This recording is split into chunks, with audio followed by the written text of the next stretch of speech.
Hi guys, so I'm going to do this week's book talk on Who Was Jackie Robinson. It is written by Gail Herman. For those of you who don't know who Jackie Robinson is, first of all, I recommend you guys all do a little research on him because he's an amazing guy who has made history. But also I encourage you to pick up this book. It is a very easy to read book.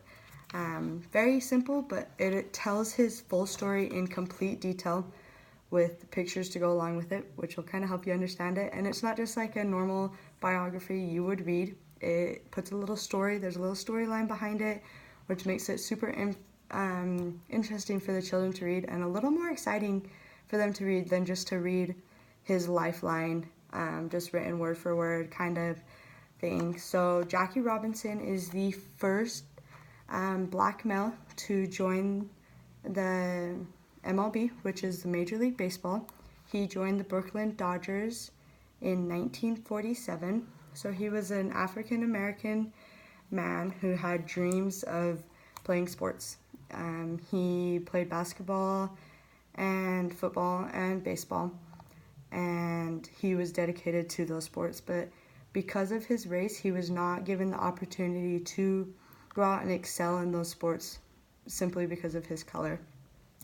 He was gifted with so much talent, and so the story kind of walks us through his story, how he got started on and off the field. So even if you don't like baseball or don't really understand it or anything like that, he is a very inspirational man outside off the field as well. He's very selfless, did everything he did and everything he went through for the people around him and not just for himself. So these illustrations are simple, but they add so much more to the text instead of just reading simple words across written like any other book.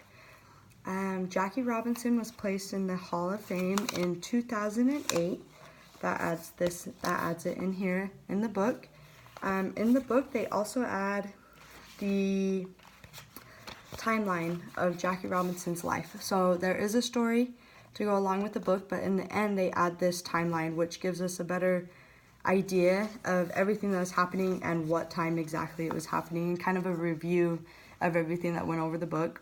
Some of these events aren't in the book, in the story itself, but they are written on here, which I thought was really useful for me and also any other reader who will be reading this. I encourage you all to go pick up this book. Jackie Robinson is a very inspirational man, and I think we can all find something to get out of this book and get out of who he was and for what he stood up for. Thanks, guys.